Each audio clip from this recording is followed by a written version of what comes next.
What is going on, ladies and gentlemen, and welcome back to another episode of the Whatnauts review show. This is episode 88, and the final one of 2019. Yeah. It's a cool one. Each week here on the review show, we have a new story to talk about. Could be a comic book, could be a movie, an anime, TV show, who knows what. We rate it, watch it, do what we have to do, come back here and talk about it. My name is Kyle Springer, and I am joined, as always, by Melissa Wilkinson, who is looking very festive. I do. I have a Santa hat that on the front, like white, that white band that goes around the hat. Sometimes it's fuzzy, sometimes it's just like plain flat felt. It's one of those, but it's got some assorted Avengers printed on it. The assorted Avengers. It's not a real consistent lineup. I think it's like Captain Marvel. She's right there in the middle. It's a very Marvel-centric hat. Her, like, who's on here? Iron Man, Captain America, Thor, Black Panther. Cap. It looks like Falcon and Thor. I think... I have to take the hat off. No, that's Ant-Man back there. Ant-Man? They put Ant-Man on this. Okay. Right? There you go. It's like... It's a weird assortment. Oh, I really like it. Somebody gave this to me at a Christmas party. Perfect. I thought I'd wear it for recording. Perfect. I just had to wrangle a dog inside my house. My roommate had to step out, I guess, to run errands or do something. But she was like, I have to go, and my dog doesn't want to get inside. And I was like, I'm about to do a podcast, but I can get him inside. Dog comes first. You think you're going to come back here and I'm like, well, Kyle, the dog, really? TikTok, Kyle. And then I tap my wrist where I would have a watch if I made watch money. He's nice enough when like he's inside the house, but when he's outside, most of the time he's just chilling. But if someone walks by, he'll get really fence aggressive. And so it's just that one thing of like, you kind of got to keep an eye on them and stuff like that. So it's just like, okay, I need to get him in. And I thought it would be super simple, but he was scared of something. Something that spooked him, and he did not want to come inside. But I finally got him in with some food. So here we are. This is the trick that works on all of us. Yes. It's like, hey, Kyle, do you want some food? And I'm just like, yes. Please. Let's say. Let's see, not let's say. Well, let's do both of them. We are podcasters. We have to say. Well, debatable. Welcome to our special all mime episode. Yes. Is there such thing as like signed language podcasts? That would be neat. I mean, it would have to be video, but here we are, live streaming on YouTube to our $1 patrons. So I guess there could be. There very well could be dual purpose ones where you've got That's the ASL if you watch the video feed, but also you can just listen to the pure audio of the thing. Yeah. Wow. Anyways, we're living in the future. We are here to talk about a graphic novel called The Last Christmas. This is one of the ones that I pitched for this week because we kind of unofficially do holiday stuff. I guess we're just making it a theme. We normally only have 2 weeks in December where we do episodes. So it's like we kind of want to do one of them at least Christmas themed. So I pitched some very ridiculous Christmas stuff. This is the one we ended up with. Which, let me see. It is The Last Christmas, written by Brian Posehn and Gerry Duggan, with art by Rick Remender. This is published by Image Comics. This is a good chunk of the team that also worked on Deadpool for a bit. Some of the Deadpool comics. So we kind of knew what we were getting into with that pedigree. What did you think, though? It makes sense, because when you think about Deadpool, you think about, he's crass, he's irreverent, he's got all those fourth wall breaks and the rude jokes and the pop culture references, but there's also a heart to him. Like, I've never read any Deadpool, I don't think, but watching the movies, he has that relationship with his girlfriend that is very sincere and treated very heartfelt. And that same kind of vibe is present in this graphic novel. Like, yes, it is just this bonkers, like, Santa meets the Road Warrior, like, action movie parody. Yeah. But there's a little bit of real sincerity in there. And it's not Santa it's not as dark and gritty as you think it would be. Like, Santa goes through rough times. He loses his own faith in himself, but you can still see, even when he's just like drunk and yelling at the elves and, wandering around the North Pole in his maple boxers. syrup on himself. Yeah, even when he's that, you can still see the Santa we all know. He's still in there. Yeah, he's down in there somewhere. I knew kind of the level of comedy to expect and stuff, but this is still just a little wilder than I thought it would be. It was a very quick read. I think I read it in like half an hour, 40 minutes. It was super fast. So it thankfully did not overstay its welcome. I think it very quickly could have.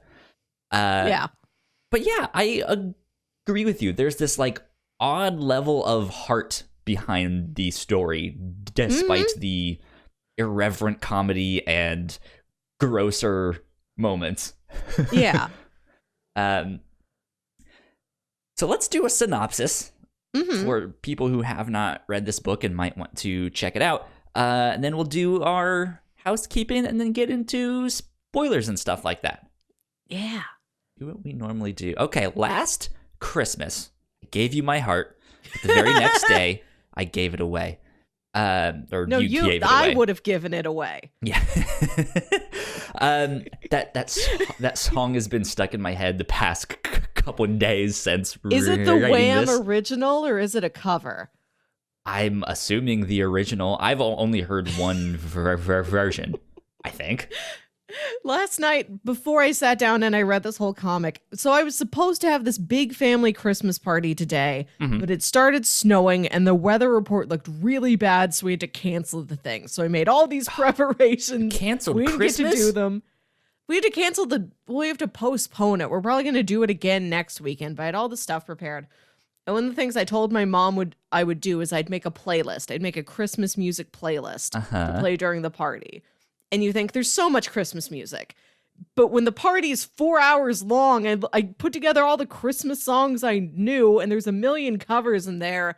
I probably have like 3 different variants of each song, and it's still like not quite 4 hours long. So I had to go looking for other non-Christmas stuff. So I tried to sneak in December 1963, Oh What a Night. That's funny. Because it's December. It's December. It also counts. And the Cantina Band theme. Okay. Like the Star Wars, also part of the holidays. I got to put in a song for Life Day, guys. Come on. This one goes out to all my Wookiees out there. So it feels like there's so many Christmas songs, but when you need to make a solid 4-hour playlist, it feels like there are so few. Yeah. God, I was trying to. I don't know if I put it on the playlist or not. I don't remember. But remember when we read Hip Hop Family Tree? Yes, Volume 1? Yes, Christmas in Hollis was on there. You don't even need to ask me. Christmas in Hollis is on there every year. Well, there's that. I think there was another one, though. I think it was another Curtis Blow song. Ooh. I don't know. I don't remember. But yeah, I was about to ask, did you put those ones on? We've educated you on this. Every year, Christmas in Hollis. Good. Okay. Synopsis for the last Christmas. The apocalypse has happened. The world has gone to shit. Yep. And now the it's been some time. It's been like, I don't know, 5 or 10 years afterwards. I don't know if they had a specific amount. But the world is what you would expect in a post-apocalyptic environment. There's zombies. There's tribes of people running around trying to survive, some good, some bad. And some of these marauders happen upon the North Pole. Yeah. And they end up should we say what they do? That's the entire setup. Like, you need to know that to know what the story even does. So these marauders come to the North Pole. They end up murdering Mrs. Claus. And that puts Santa into a depressive state. He is not doing so hot. He's turned to alcohol and also suicide. But thanks to one young boy, Christmas is still alive, and therefore Santa cannot kill himself. It's like a Groundhog Day scenario. Like, no, you are cursed with immortality as long as one child out there still believes in you. Yeah. And so Santa goes to investigate this young boy, not with the best of intentions. No. But we will leave it at that for now, for the synopsis. That'll get things started. Yeah. For you guys. That's good. Yeah. I think kind of like we mentioned, this is jingle balls to the walls, nonstop. Yes. It's kind of unrelenting in the way it presents itself. But like I said, really short. So I think it works out fine. You read the premise and then you read the book and it's like, that's exactly what it was. It delivers on everything it promises. Exactly. Let's do housekeeping. Like I mentioned, this is the last episode of 2019. In a couple weeks, we will be back in the new year in 2020. Where did this year go? I didn't do anything this year.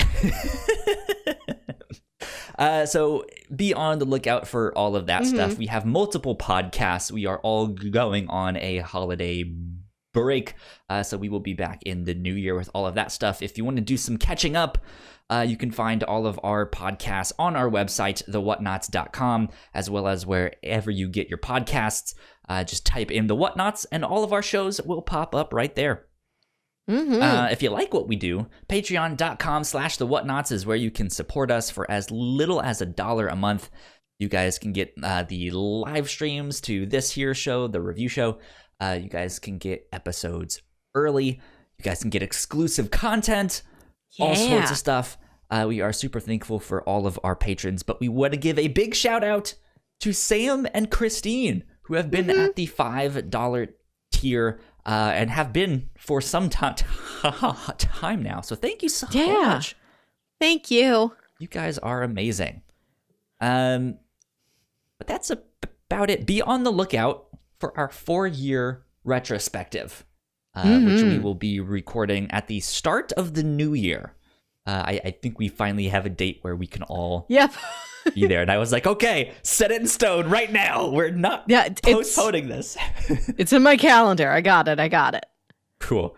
So be on the lookout for that stuff too. That should be a lot of fun as we look back on 2019 and celebrate some and announce a whole bunch of new fun stuff. Yeah. It'll be good. Okay. Let's see. Can I do my spoiler alert thing? Spoiler alert. Good. You've done it. Go. I did it. They're alerted. They are alerted of spoiled. They are spoiled. They are now spoiled. Okay. Let's dive in. This was nonstop. Yeah. It really is like as crass as it can be all of the time. And the graphic novel, the trade paperback starts with this like intro letter. And at least the way I was reading it online, I'm just getting it one page at a time. Maybe if you're reading this in the book and you've got a 2-page spread, you can see the name down there. It's this really like rude letter. Like, look, I'm here to tell you that Brian Posehn and Gerry Duggan, these they thought of some fat, fucked hairy up shit mongoloids. in this book. Yes, it's all of this name calling, all of these insults. Like, they don't know anything. They're just spreading slander about the North Pole. Like, go ahead and read it. Go ahead and have your fun, but like, don't trust that any of this is true. It's such a rude letter. And then you get to the end and it says, well, now I have to go get a batch of cookies into the oven before the mister comes home. Signed, Mrs. Claus. Yeah. It's like, okay, this is what we're dealing with here. Exactly. I thought that was a nice touch because I did start to think that was one of the forewords to the book. The one that I was reading actually had a poem at the start of the book by Patton Oswalt. Yeah, I got that too. Yeah, which was like a night before Christmas parody, and again, that whole thing was just like, okay, we know what we're in for. Buckle up. And I think part of Mrs. Claus's letter is that Brian Posehn, like, she's insulting the writers, and she's like, Brian Posehn's mom wishes her son was Patton Oswalt instead. Yeah. It's pretty wild. I didn't really expect it to be that wild all the time. Like, I kind of expected them to ease into it. Yeah. But they did not. Yeah, and I was kind of expecting more of like a legitimate story, like a real narrative. And it really is just like action movie spoof from beginning to end. Like, there's no real stakes. The other characters he runs into are just like, they're all made out of cardboard. Yeah. The kid doesn't even get a name, right? Ooh, I don't remember. The one kid who believes in Santa, like, unless I completely missed it because they only mentioned it once, like, the kid does not even have a name. The kid is the kid. The child, like in the Mandalorian. I don't know. That's I don't remember. Let me see if I can look it up while we're talking here. Let's see. The Last Christmas.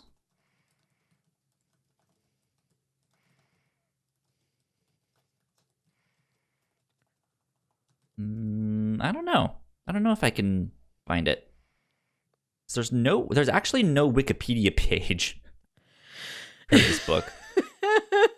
There's the Image Comics thing, but yeah, it's just like, hey, there's this one kid, and Santa can't die because of him. So that was like, I guess I was more expecting like the world had gone to shit because of the apocalypse, but like, apocalypse be damned, Santa was gonna deliver to that one kid, and he was gonna give him a shotgun or Santa's still like Stanton. That. Yeah, right. I'm just like, here, I'll help you survive. I'll gift you a shotgun and some ammo or something like that. But yeah, no, that's not what happened. It was more of a revenge tale for Santa of just like wanting to, I just want to be done with this. Yeah. And not have to deal with this because no one believes me except this one kid. So he's like, if I kill the kid, then nobody believes in me and I am free to die. And I like that he packs a chainsaw. The kid asks for a bike. The elves pack a bike in the sleigh, and yet Santa's like, we're not going to need this. He puts a chainsaw in there. And multiple people comment on, That's not a gifting saw. That's a murdering saw. Yeah. What is a gifting saw? Like everybody, that's the joke. Everybody keeps saying it. Like, we all know what a gifting saw looks like. Yeah. That's not a gifting saw. Yeah, and so that is kind of the first thing that I maybe didn't expect is Santa's plan is to go kill this kid. Yeah. And he's just like, yeah, I can kill myself if I kill this kid. And so yeah, not what I expected. I was thinking Santa would come be more of an action hero, right? Of like, I am here to save you. I am here to save Christmas. Get to the sleigh.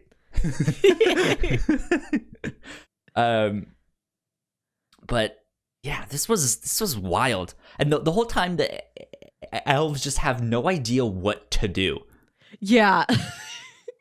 And I like that they're in this middle ground. Mario. Like, they're not all like cute and candy coated. Like, they're not continuing to be the same elves, but they're also like not dark and gritty either. They're like, they just have their all like personal flaws, and they're like, we got to try and help Santa, but like, what do we do? What are our options? Like, they just have to babysit him until he gets his act together.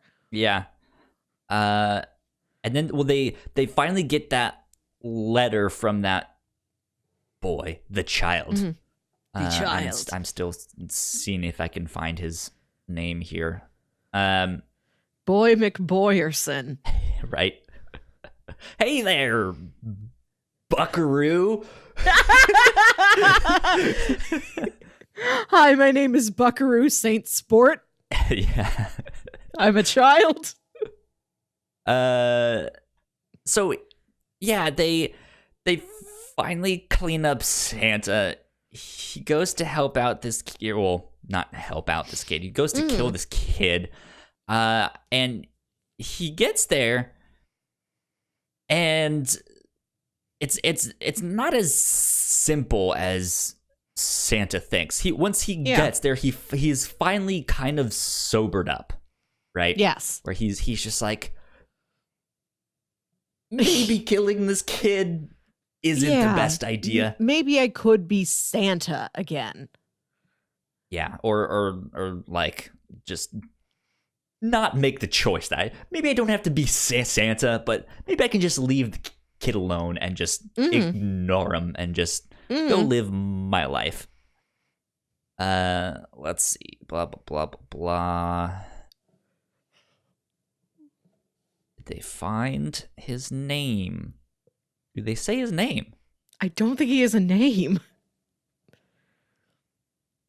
Because, like, he has... Okay, so the world is in shambles. It's this post-apocalyptic society. Like, the kid has lost his parents, and he's been adopted by this woman named Karen, who is this, like, classic action movie hottie. Like... Yeah.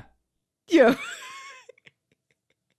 Like, just picture, I don't know, Pam Anderson and Barb Wire, something like that. That's basically what this woman is. She's just like the eye candy that would be in an action movie. And she's taking him in. And she is sincerely trying to be a mom. You can see that.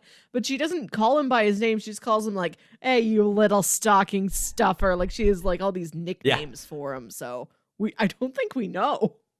It's unimportant, I guess. Because, I'm looking through chapter 3 now, and they still haven't said his name. Weird.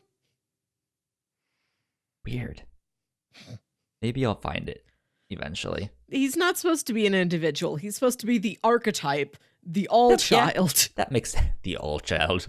The all-spark. What if Santa's a transformer? What if we just found a transformer? Well, what if the sleigh's a transformer? So it's Santa in his deepest, darkest times of need. You know, when Rudolph's really out of commission. It's, it's me, your friend Optimus Prime. I've been here the whole time, just waiting for the moment when I am needed most. Yeah. So Santa gets there. He's having second thoughts, and he does eventually decide to leave. The young boy ends up finding the quote unquote gifts that Santa had brought him. The murdering saw and a picture that Santa had drawn a little while before when he was drunk, and it's like it's this like crayon drawing of Santa murdering this child that says ho ho ho, this'll slay you. Yes. Like everything's labeled like me, weapon, kid, joy juice. He's got his like bottle of booze, belly full of jelly. Well, there's one reverse shot where you see the kid like holding up the plan from the back, and on the back of this crayon drawing is written the word plan. Yeah. It's so he's the kid finally realizes Santa's not here to give him a bike. No. And he calls him out, and by that time Santa's like, yeah, you're a nice kid.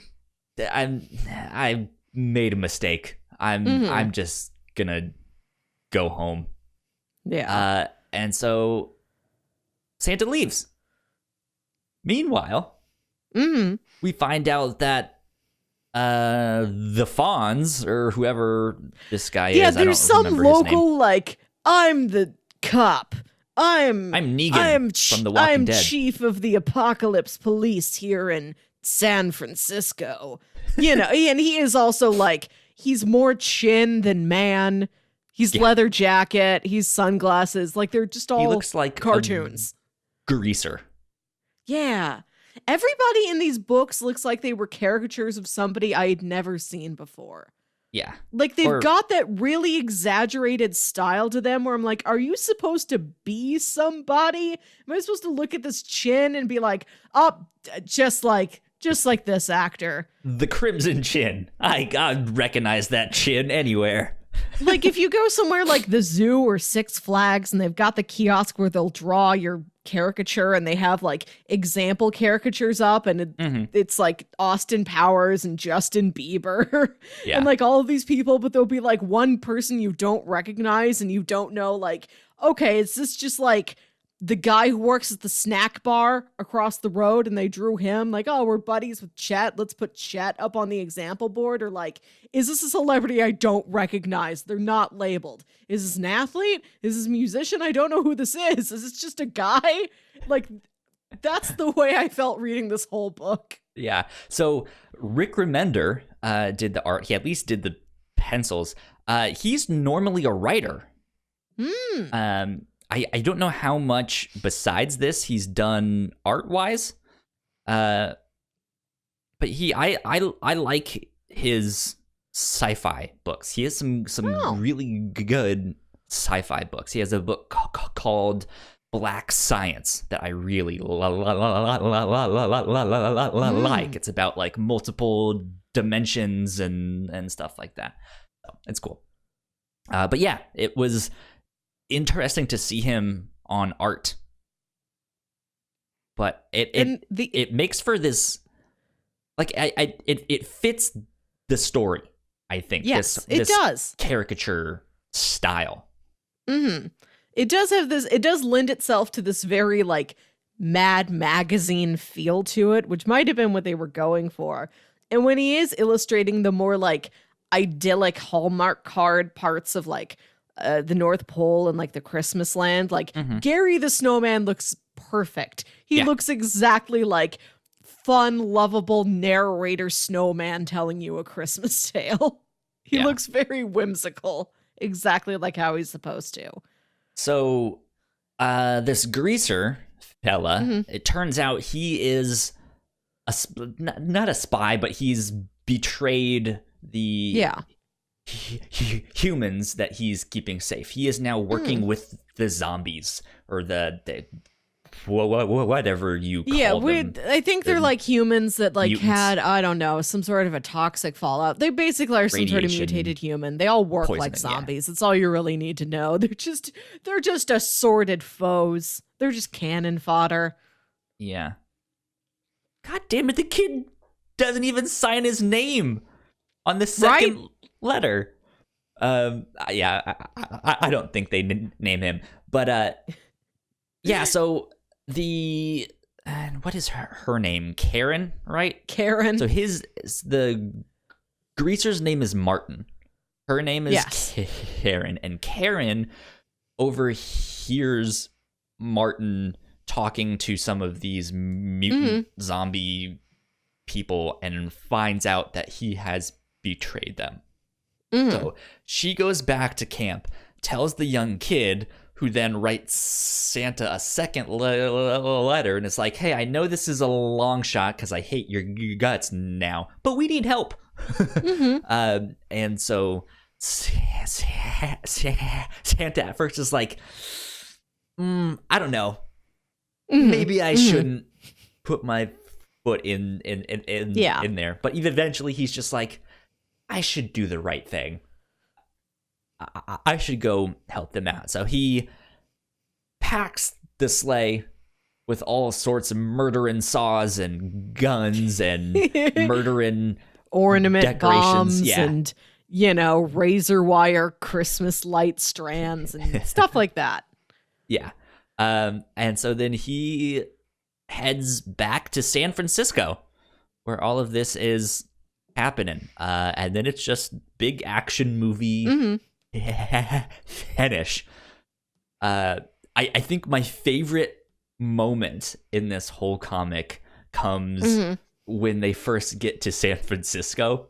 And it's the snowman, and he is like, I'll soften him up for you guys, and he gets two guns, and he jumps out of the sleigh, and he just splats right on the ground. And there's a joke just like that in Deadpool too. Yeah. That is a good one. It's weird so to say funny.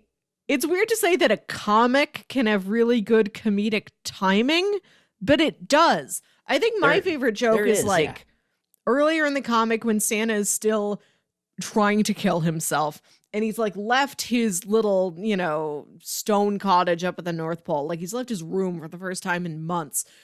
And the elves are like, oh, good. Well, he's getting out there. It looks like he's on the up and up. And he gets in his sleigh, and he's sitting in the back of the sleigh drinking. And he says to the reindeer, like, okay, guys, looks like this is my stop. And like, that's one panel. And the next panel is the reindeers just turning around. And the third panel is him just falling out. Yeah, falling backwards out of the sleigh. Like, here I die. Which, don't die. Don't fall off of a high thing. But, this is my message to you, the listener, here this holiday season. Yeah. Don't fall and die. But like, the timing of the thing, just like, well, this is my stop. Like, this is how you do it. It is the least amount of ceremony possible. It's just like a weak quip, and then, like you said, he just falls. He turns around and he falls out of the sleigh. Yeah. And then later he's trying to set himself on fire, and you like see this through the window of the cottage while the elves are inside talking, and then one of them just jerks the thumb out to the window and just says, can one of you guys go handle that? It's like he's at it again. Yeah, and then there's I don't know if it's after he set himself on fire or something, but one of the reindeer had recently died, and so to keep him warm, they cut him. They cut the reindeer open, and they stick Santa inside. And they're like, "I saw this in a movie once." Yes. It's like, I did Star Wars. I know what this is. It was at the very beginning, like right after this, all these apocalyptic marauders came to the North Pole. And like, you can tell that Santa does not fit. Like, they drew them to scale. Like, Santa, like, there's like one leg and half of his abdomen. Santa's a big fella. Like, that's all that can fit inside the reindeer tauntaun style. Yeah. I like that they didn't stretch that. For cartoon logic, it's like, no, that is as much of his body as would realistically fit. That's all he gets. Yeah. Oh, there's another joke I want to mention real quick where so when Santa figures out, oh, somebody believes in me, that makes me immortal. And he's like, I think I'm the only one left. I don't know if there's anybody out there still believing in like the Easter Bunny or the Tooth Fairy. And he mentions like, did you ever see the Tooth Fairy? Big lady, probably weighed twice as much as me. I bet she was eating the teeth. And just the concept that like, are teeth fattening? Is there like high sugar and fat content in teeth? Like, yeah, I don't know. Like not the concept of like eating teeth. That's not what's funny. It's the fact that you would eat the teeth and that would make you physically larger. Yeah, I mean, just think about how many teeth she's consuming, though. There's so many. There's no nutrition in teeth. That's why teeth eat other things. You can't get bulky off of teeth. Who knows? Maybe she processes them just differently. He also insinuated that maybe, no, 'cause he was saying she was leaving money, or like she like ran out of money, or something, and just like had to stop doing that stuff. I don't know. It was something. Yeah. Like that. But yeah, like it has some good jokes within there. But yeah, it is still crass at times. Yeah, like there's no avoiding that. Karen is this like idyllic caricature of a woman, big hips, big boobs, and like there are panels that are framed where it's just like her boobs are in the frame for no good reason. Yeah, which is like, that's the joke. The joke is like all the unnecessary TNA that like an 80s action movie would put in. Yeah, and all the characterization too. Yeah, like I said, everything's made out of cardboard. And the setting, this is something that I wish they would have done more with. The whole like like the way where the kid lives and like where Santa goes to and where they have this big final apocalyptic fight against all these zombies and marauders. It's San Francisco Chinatown, which I understand is kind of a classic archetypal, action movie set piece. Yeah. Like it fits with these parody tropes that they're working with. But I feel like they don't do anything with being in San Francisco Chinatown. Like they fight on the Golden Gate Bridge, but that could be any bridge. Like anything could be anything. Like there's nothing of that landscape or architecture or culture that I feel like is used very precisely to the point where they couldn't have said it anywhere else. And I think I would have liked to have seen a little bit more of that. Yeah.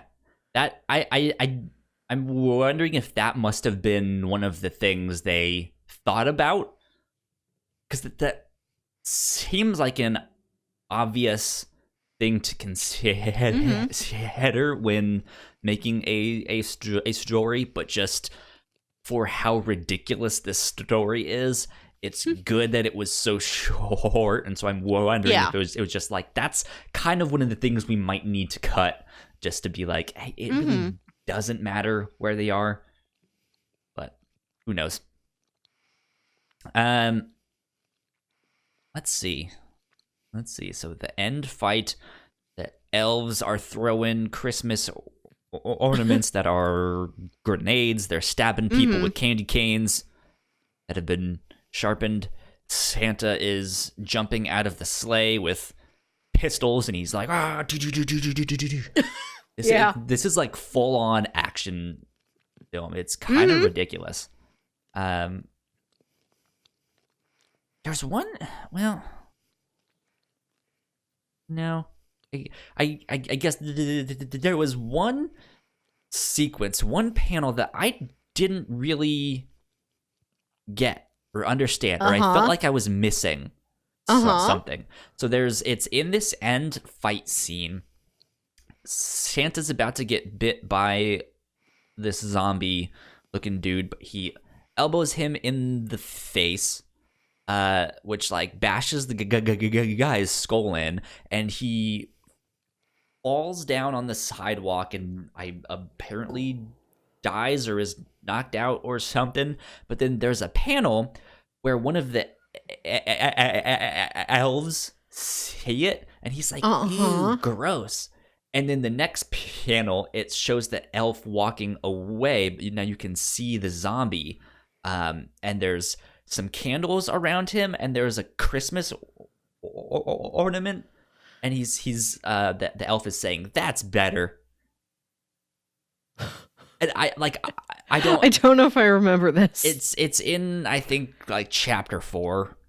It was just this odd panel that I was like, I don't know, was there supposed to be a joke? Is this a reference to something that I don't know about? Am I missing? I don't know. Not super important, I guess. But still. It was there. Let me see. Gingerbread men are on the attack. And then some like weird samurai guy shows that's up. Right. Yeah, like at one point Santa does, like, he just comes into the fight with this, like, he introduces the man, I forget his name, but it sounds like a Japanese name, and he's wearing this like white like gi outfit, and he does have like 2 samurai swords, and he just like, shows up out of nowhere. Like he just has these katana. Yeah. And he's nothing. He comes from nowhere. He goes nowhere. Like, that seems like it fits right in with every action movie trope that they're playing with. Just like, and here is cartoonish caricature ally from another mysterious nation. Like, I was wondering, like, is this supposed to be like a Bruce Lee knockoff?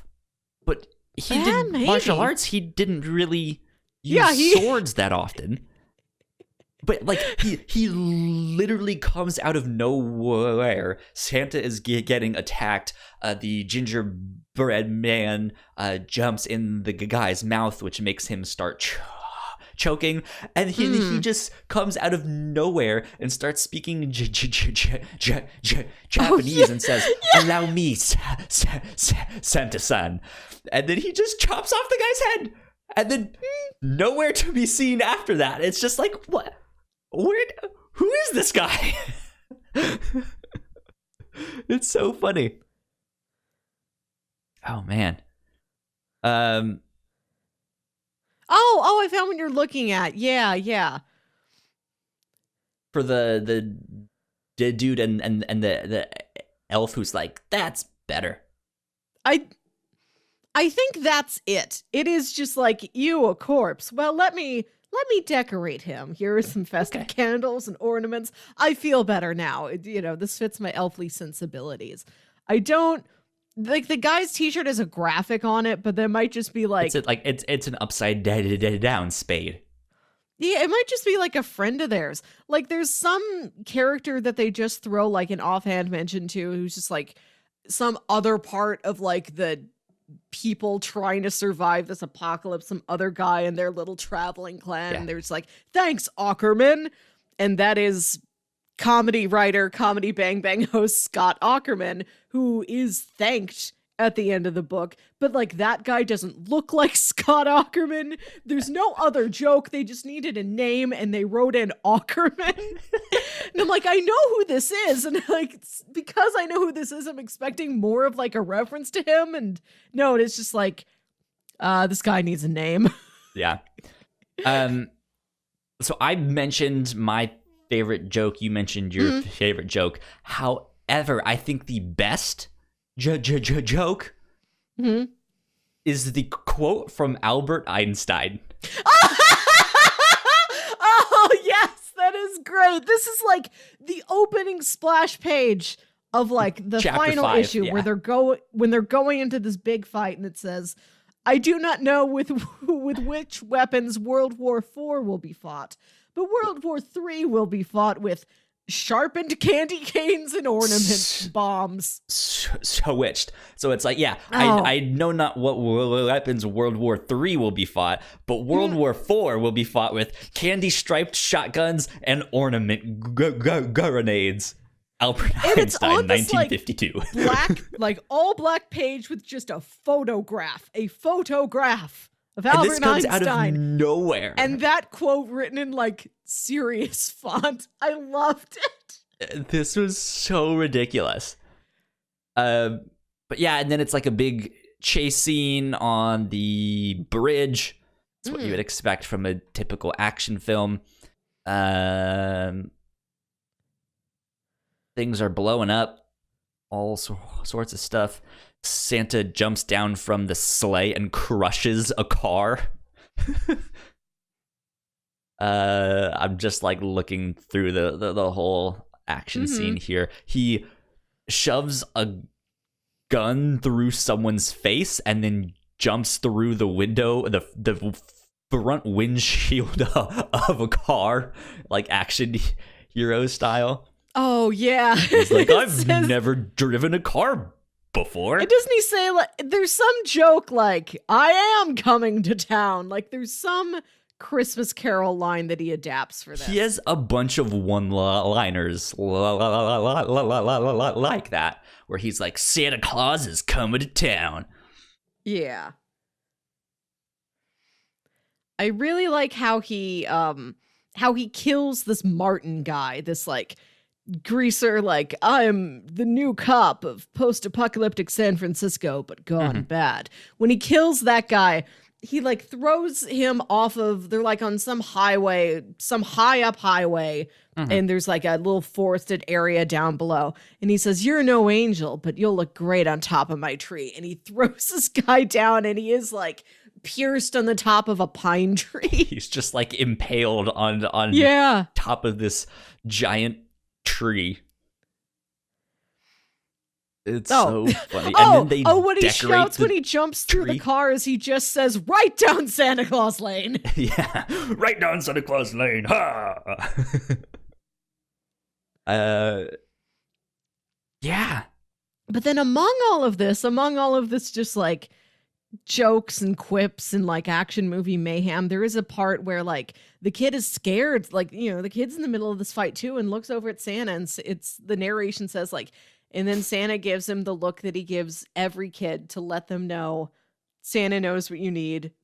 Santa's going to bring it to you. It's going to be all right. And Santa does that wink. That wink, and it is so genuine and heartfelt and Hallmark and Macy's Thanksgiving Day Parade. It's all of the heart of Christmas. Very truly right there in the middle of everything else that's happening. Yeah. This story, I don't know if I would recommend this to anyone of you should go check this out, or but it surprisingly does have the heart of a Christmas story, a typical holiday Christmas style story. Despite all the action movie facade that you see, there is one or two surprising moments where it's okay, this actually wrapped up and really well. And Santa's whole downfall at the beginning, I like that it's not necessarily the world is in ruins, people are terrible, I don't want to do this for people anymore. It is he has lost Mrs. Claus. He loved her. The story keeps referencing back to her, he's always talking to her, and he visits her grave. That was a true love that they had. And Mrs. Claus is mentioned in many pieces of Christmas lore. And sometimes is she's just around, just as set dressing, just as well, I guess we have to put Mrs. Claus in here. Or maybe it's joking where they bicker all the time. This might be among the better Santa Claus and Mrs. Claus love stories I've ever seen. Yeah. Yeah, I mean, on one hand, I agree with you. On the other hand, I don't think we got enough of her character. She was absolutely encouraged of just she doesn't get to do anything. She is the motivation for Santa to go shoot people. But she makes, she writes that introduction letter like I was talking about earlier, and you don't even know it's her, and then it's like, oh, that's the Mrs. Claus. Like, you get to know her through that, and even she's like, and I'm killed on page 4. Great. Like, I really would have liked to have seen more of her in the story, but with that trope being that setting, that framework that they're playing with of the tough man has lost wife. This basically is like Christmas John Wick, except without a dog. Right? That's how John Wick goes. Yeah. Yeah. Yeah. Oh, she does vanish so early, but we still there's a sense of her there. She is not she isn't as cardboard as as the rest of the characters in this story. That's true. We don't see as much of her, but she has more character than Karen. Yeah. Yeah. I guess you're right. Let's talk about kind of not really an end credit scene, but there's this weird sequence of events that happens at the end of the book where this marauder is walking around and he comes to the Las Vegas sign. And then all of a sudden someone comes up and knocks him out. And let me see here. Let me go back. I'm assuming this is now a mutant marauder version of Martin. Maybe somehow he survived and we don't know. But this guy seems to be dressed up in a Santa suit. And it says, tell all the mutants and marauders Santa Claus is coming to town and hell's coming with me. Yes. And then it's not the end. I don't know if there's a sequel. I thought that was Santa. That's just him after he gets a haircut, he gets his beard trimmed, he adapts his robes for the Las Vegas climate. He's lost a lot of weight. He can do that. He can lift. Yeah, but it very well could be. It could be someone else. Because we also don't know when this is taking place. We don't know if this is happening at the same time or if this is a month after or 2 years after. There's no indication of when this is taking place. I don't think. Oh, it says, I am wrong. It says a few months later. That's time enough to slim down. Well, yeah. Guess it could be Santa, but then is he now gonna clean up the apocalypse? What is? I hope so. What do you think Santa would do next in this? In this world, he gave the kid a bike, and then goes home. What's next? I think maybe he'll go out there and he'll watch out for other kids. Maybe now that he's got a taste of it again, he's like, I miss people believing in me. Can I go reinstate myself? And maybe I don't know how long this apocalypse has been going on. There might be a generation of people that are separated away from Santa Claus. And he's like, all right, I'm going to slim down, trim down, get buff. I'm going to get a cool an apocalypse coat. I'm going to get a haircut. I'm going to be out there. I'm going to be a Santa for a new generation. Yeah. This ain't your mama's Santa. Yeah. I don't know. I could see in this world, I could see him, somehow kind of establishing a network to help deliver supplies to people. Yeah. And stuff like that. Elves start making ammo and stuff like that, and they're just you get a shotgun, you get a minigun, you get a murdering saw. So yeah. It was short, sweet. Yeah, I think we overstay its welcome. we might be at our end of things we could say about it. It is just, there's its premise. It executes its premise, gets in, gets out. It's an entertaining enough, hour, maybe, if that. Hour at the most. Yeah. Yeah. Good stuff. Yeah, I think I would recommend it, like, if you are a Deadpool fan, and I don't know where in the timeline of Posehn and Duggan writing Deadpool this falls, but if was published in 2013, if I'm not mistaken. How is that after Deadpool? I don't know. Like, I don't know how long that's been happening. I don't know when Gerry Duggan was writing Deadpool. Deadpool has been around for a while. Well, that I know, but I don't know how. Like, I don't know when in earthly time these two have been writing Deadpool. So maybe it's after, maybe it's in the mist. I don't know. But if you like that writing, I think this is an interesting take from them on something else. But even not being very familiar with Deadpool, I can still see, yep, that's the same tone. That's all. It's all the same tools. Pretty much. Yeah. I think I would recommend what we did last Christmas. No pun intended.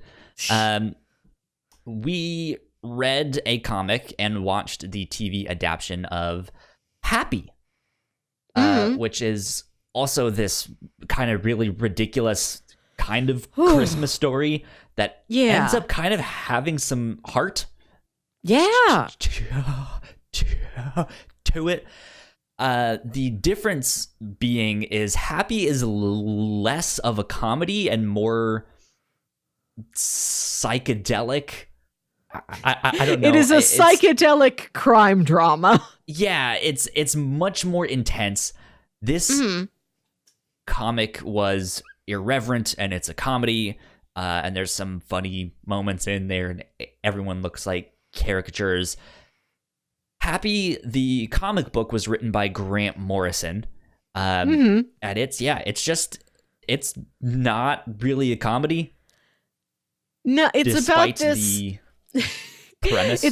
It's about a disgraced ex-cop who is now like an assassin for hire, but he's very bad at it, and he's just on all kinds of substances all the time.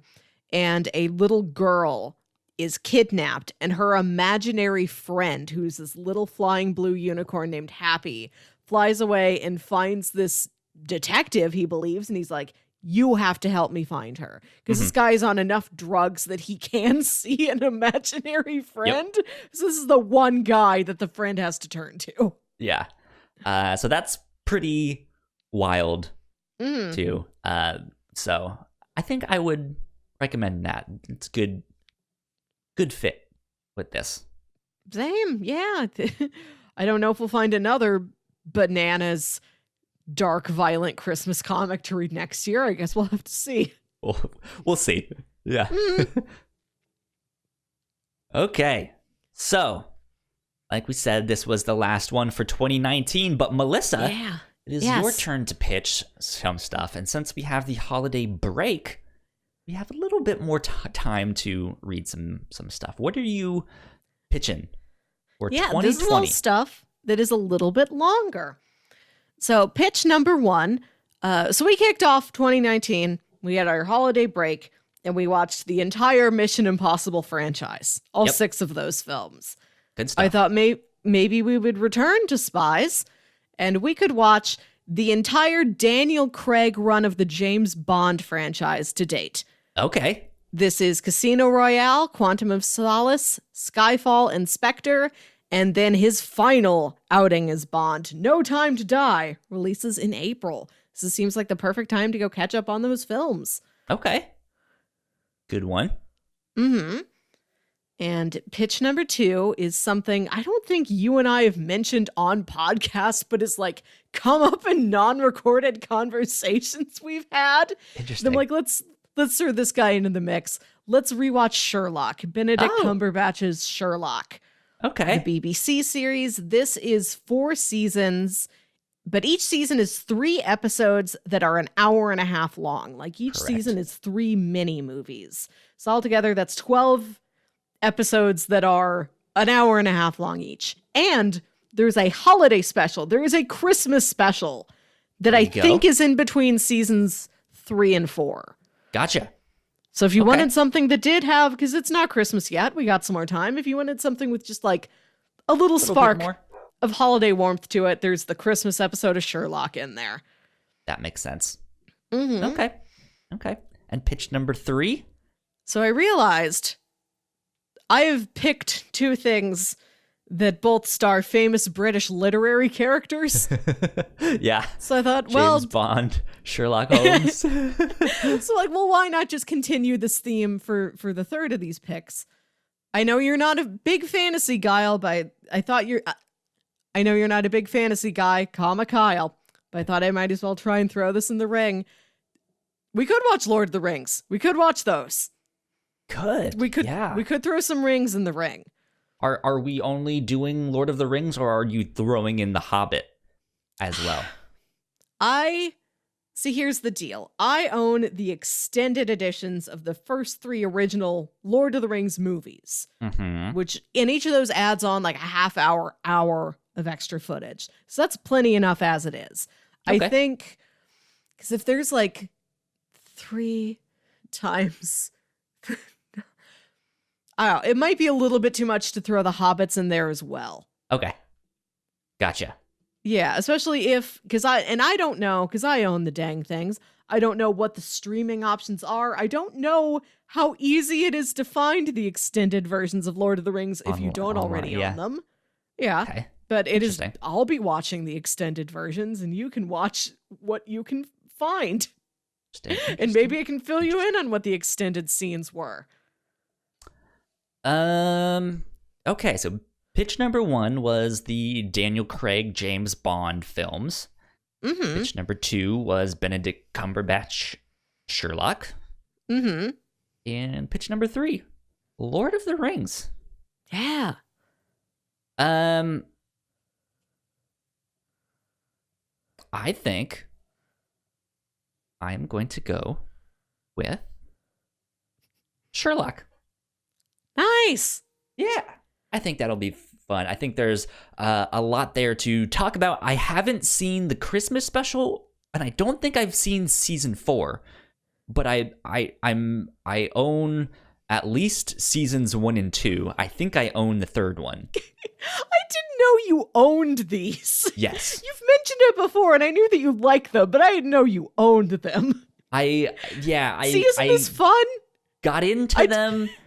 I think shortly after the first season ended up on Netflix or something. It was starting to get big, and I think I had just moved out to Texas around that time, and that was when like I had my first full-time job, and I had some expendable income and stuff like that. And so I was just like, yeah, I'm gonna buy stuff that I like Sherlock. That's what I'm gonna do. And then I think my parents got me one of the seasons for Christmas or something like that. So yeah. I own some of it. I've seen all of the show. I don't physically own anything from it, but it's been like on my mind lately is I think I want to go back and watch that whole thing now that it is all done and just marathon all of it at once, because it had those long like 2-year breaks between seasons. Yeah. And I'm glad to find we're both on the same page with this. Okay. Yeah. And how exciting. Like you said, it does have a little bit more holiday spirit. So if you guys are going to be watching this over the next couple weeks that we will be taking a break, it'll be perfect timing. Yeah. For you guys to do all that stuff. And I didn't double check this, but last I saw it, this was on Netflix. I think so. Hopefully it's still there. Okay.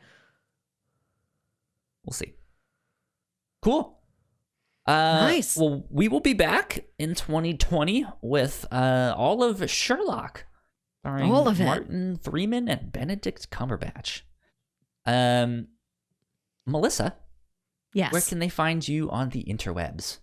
You can find me on Twitter and Instagram at WilkyWit. That's WILKYWIT. I am a big Christmas baker. So if you just need pretty cookies to look at, this is the time to go to that Instagram. There you go. You guys can find me at Yo Kyle Springer on Twitter and Instagram. I am not a Christmas baker. That would probably be a disaster. But I took a Hershey's cookies and cream candy bar and put frosting on it. Hey, don't knock it till you try it. No, I actually haven't done that. But don't put it past me. So with that, we will get out of here. We will see you in the new year. Happy holidays, and enjoy the break. Auld Lang Syne, gang. Yeah. Sayonara. Bye. Bye. Thank you so much for checking out our show. We hope you guys enjoyed it. Thanks for sticking with us through 2019. We will be back in the year 2020 with season 3 of the Whatnauts review show. In the meantime, go subscribe to our channel right up here. Go watch one of our other videos right down there in that corner, and go leave a comment below what your favorite holiday food is, or your favorite holiday snack. Something like that. Till next time.